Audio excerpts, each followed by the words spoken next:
Neste episódio vamos continuar falando sobre super-heróis, mas desta vez sobre as suas aparições nas grandes telas. Do início do século para cá, as adaptações cinematográficas de HQs têm tomado conta das salas de cinema, e principalmente das bilheterias. Quando falamos de filmes de super-heróis, vários nomes nos vêm em mente. Batman, Homem de Ferro, Superman, Homem-Aranha, Mulher Maravilha, Pantera Negra, enfim, vários brancos e um ou outro negro. Você está ouvindo Enquadro em Frame, e neste episódio vamos falar sobre a trajetória de super-heróis negros nos cinemas inspirados nas HQs da Marvel e da DC. Este é o 5º episódio da série Reflexões sobre HQs e suas representações.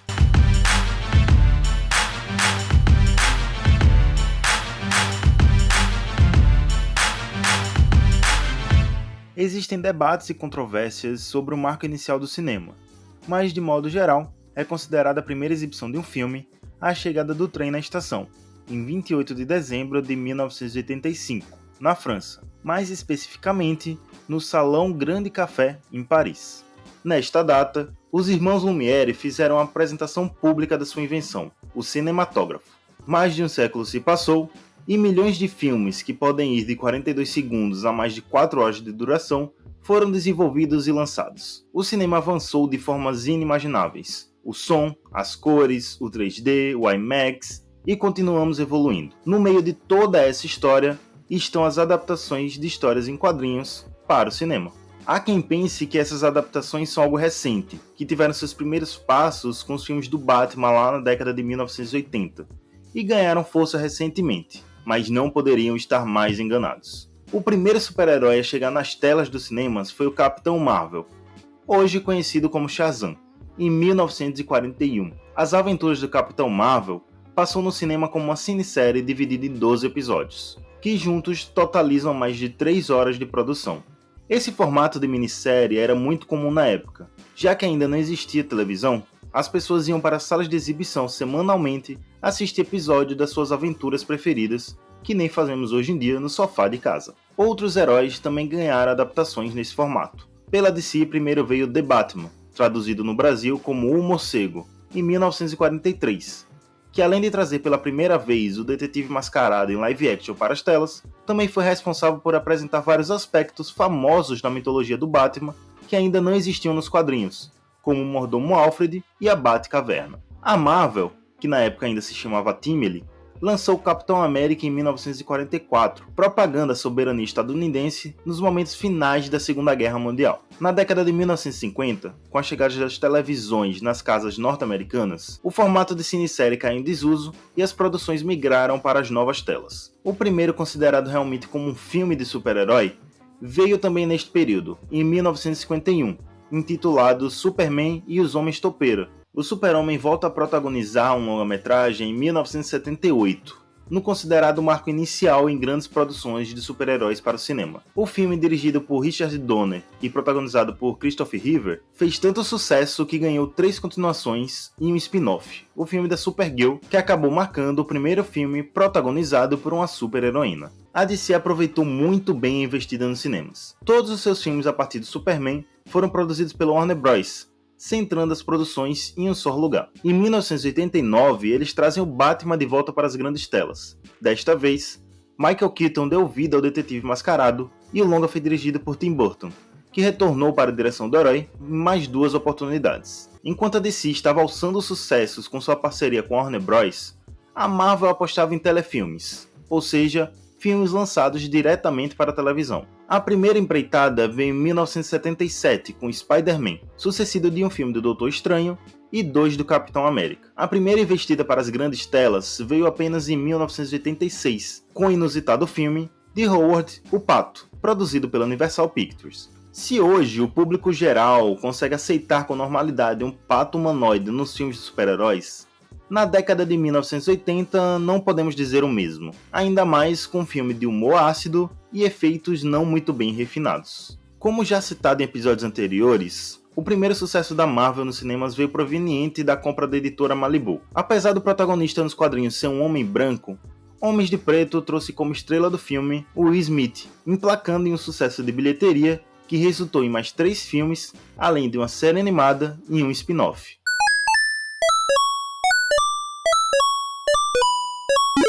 De 1943, com o lançamento das Aventuras de Capitão Marvel, até o início dos anos de 1990, já existiam dezenas de adaptações heróicas para os cinemas. Mas aonde estariam os super-heróis negros nessa conversa? Os primeiros filmes com protagonistas negros baseados nos quadrinhos vieram em 1997. Além do lançamento de Homens de Preto, também chegou aos cinemas Spawn, O Soldado do Inferno, e Steel, O Homem de Aço. Spawn é baseado no anti-herói das páginas da Image Comics.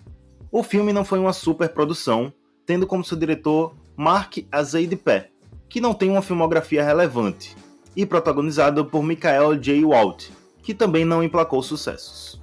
Já Steel foi interpretado pelo astro da NBA Shaquille O'Neal. Pouquíssima coisa do filme foi fiel à história de John Irons nos quadrinhos. Somando um roteiro fraco com a péssima atuação de O'Neal, o filme foi um grande fracasso tanto de bilheteria quanto de recepção entre os críticos. No ano seguinte, 1988, foi o ano da Marvel colocar seu herói negro nas telas. Wesley Snipes, já um grande ator na época, deu vida a Blade, o caçador de vampiros. Apesar de ser um filme de nicho, a obra deu boa bilheteria, resultando em uma trilogia, com Blade 2, lançado em 2002, e Blade Trinity, lançado em 2004. Neste mesmo ano de 2004, a DC com a Warner lançou Mulher Gato, mais um filme que foge totalmente das características da personagem nas HQs, mas ficou marcado por ser o primeiro filme de super-herói protagonizado por uma mulher negra. O filme foi um fracasso de crítica e de recepção do público. A atriz Halle Berry chegou a ganhar o prêmio de pior atriz na premiação Framboesa de Ouro, que homenageia os piores do ano no cinema hollywoodiano. Halle também viveu outra heroína nas telas dos cinemas na mesma época.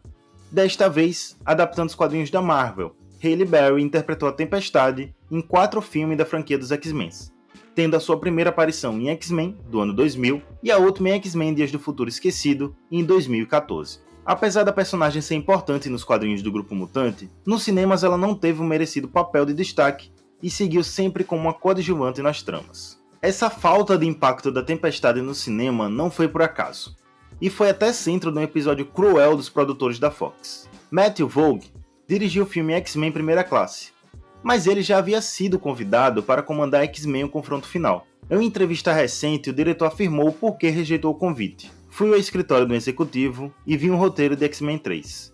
Era muito mais gordo. Eu perguntei, o que é esse rascunho? Eles disseram, não se preocupe com isso. Então o abri e a primeira página dizia, África, crianças morrendo por falta de água. E Tempestade cria uma tempestade para salvar todas essas crianças. Achei uma ideia muito legal e disse, o que é isso? Eles responderam, este é o roteiro de Halle Berry, porque ela ainda não assinou. Isto é o que ela quer que seja. E assim que ela assinar, vamos jogar no lixo.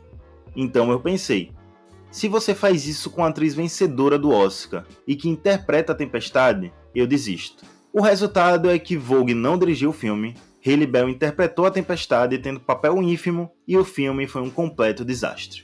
Mas retomando a Mulher Gato, a Selene Sky já foi interpretada por uma mulher negra.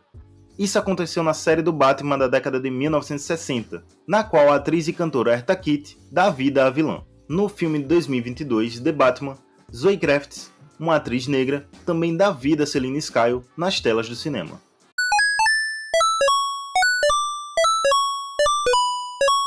Bom, não vou ficar aqui falando sobre a construção do MCU ou do fracassado universo compartilhado da DC nos cinemas. Nos filmes da Marvel, tivemos 2 heróis negros que começaram aparecendo como coadjuvantes. O Jamie Rhodes, que viria a ser o Máquina de Combate, e o Sam Wilson, o Falcão. É interessante observar a semelhança entre os dois personagens. Não chegam a ser sidekicks, mas são coadjuvantes dos principais heróis destes universos. E ambos vieram de um histórico militar. James Rhodes é apresentado para o público já no filme do Homem de Ferro em 2008, e assume o manto do Máquina de Combate pela primeira vez em Homem de Ferro 2, em 2010. Já Sam Wilson demorou um pouco mais para aparecer. Só foi apresentado para o público em 2014, no filme Capitão América, o Soldado Invernal. Interpretado por Anthony Mackie, Sam Wilson será um dos principais rostos da Marvel nesta nova fase do MCU. Na série Falcão e o Soldado Invernal de 2021, o personagem assume o manto do Capitão América, que será consolidado no filme Capitão América Admirado Mundo Novo, que será lançado em fevereiro de 2025. O novo filme do Capitão América será apenas o terceiro do MCU, protagonizado por um personagem negro. O primeiro foi em 2008, sim, 10 anos e incontáveis filmes depois do início do universo cinematográfico. Pantera Negra chegou às telas dos cinemas como um grande evento. Finalmente, a Marvel faria um filme voltado para o público negro, encabeçado por profissionais negros, já que ele foi escrito e dirigido por Ryan Coogler. Pantera Negra realmente deu certo. O personagem virou um símbolo da luta antirracista. O longa foi um sucesso de bilheteria, além de diversas ações sociais que existiram, como por exemplo levar crianças carentes para os cinemas. Apesar de seu papel positivo na representação, o filme do herói africano não foi apenas glórias. Alguns pontos também entram em discussão. O principal deles é sobre o final do filme, como T'Challa abre Wakanda para o mundo, que ao invés de se aliar com outros países africanos, ele vai procurar parceria com os Estados Unidos e países europeus, se aliando com o mundo branco. 4 anos depois, em 2022, a sequência do filme chega aos cinemas. Com o falecimento precoce de Chadwick Boseman, outro personagem precisou assumir o manto do Pantera Negra. E foi assim que, pela primeira vez, uma mulher negra teve o protagonismo em um filme da Marvel. Shuri virou a principal heroína de Wakanda. Os 2 filmes de Pantera Negra faturaram estatuetas do Oscar, ambos em melhor figurino, tornando Ruth Carter a primeira mulher negra a conquistar o Oscar 2 vezes. Foi também em 2018, ano do lançamento de Pantera Negra, que chegou aos cinemas Homem-Aranha no Aranhaverso. Além de ser a primeira produção que trouxe o Homem-Aranha negro para os cinemas, também inovou nas técnicas de animação, fazendo diversas referências aos quadrinhos, e conquistou o Oscar de melhor animação em 2019. Diferente dos filmes do final dos anos 90 e início dos anos 2000, eles têm uma carga racial bem enraizada, seja denunciando o racismo ou trazendo signos da cultura negra e o senso de comunidade entre os seus, como a comunidade em que Miles Morales vive no Brooklyn. A animação do Homem-Aranha não traz uma discussão panfletária sobre racismo, mas você percebe a identidade negra presente no filme. O longa também traz 2 caminhos para um homem negro, coisa que pode ser problematizada. Um caminho é o homem que obteve sucesso e virou uma pessoa respeitada pela sociedade. Esse homem é fixado na figura do pai do Miles, que é policial e caminha para se tornar capitão. Do outro lado temos o tio Aaron, que seguiu o caminho da marginalidade para obter sucesso. Ele tem uma boa vida, mas se tornou vilão, e tudo que restou para ele foi a morte. E não pelas mãos dos bons moços, mas pelas mãos de um outro vilão. O nosso herói adolescente fica perdido no meio dessas 2 referências, tendo seus pontos positivos e negativos. A sequência da animação Homem-Aranha através do Aranhaverso, em alguns momentos coloca mais o dedo na ferida, porém toda essa dinâmica é deixada de lado quando entra a narrativa heróica, deixando clara a diferença entre os problemas do Miles Morales e do Homem-Aranha. Miles terá mais uma aventura nos cinemas, em Homem-Aranha além do Aranhaverso. Porém, por problemas de produção, como uma carga excessiva para os profissionais de animação e mudanças recorrentes no roteiro, o filme vive em adiamentos e atualmente é previsto para 2027.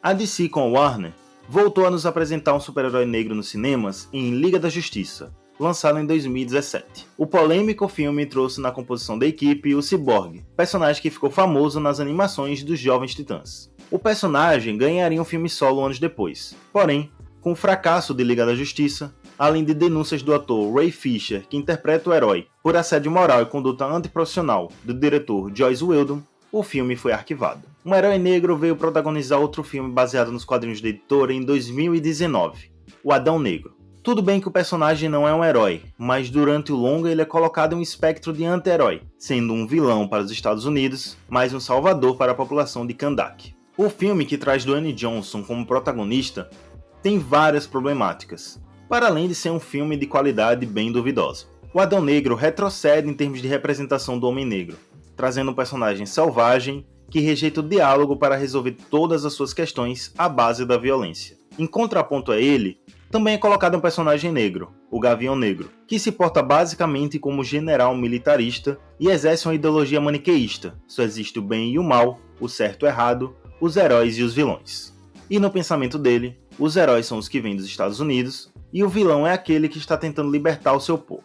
Também é interessante ressaltar que ambos os personagens originalmente nas HQs não são personagens brancos, mas também não têm fenótipos negros, sendo alterado isso na adaptação cinematográfica.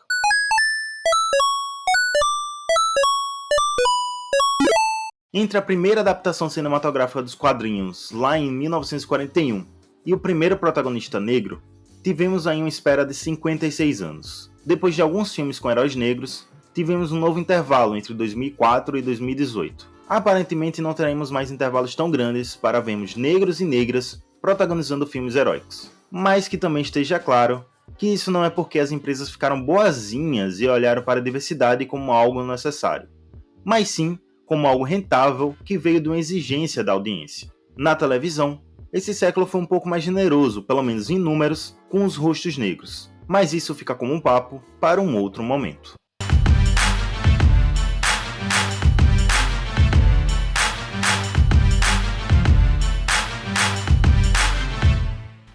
Este episódio só foi realizado graças ao edital de chamamento público número 008/2023, edital Paulo Gustavo em Aracaju, audiovisual, através da Lei Paulo Gustavo, Lei Complementar Federal 195/2022.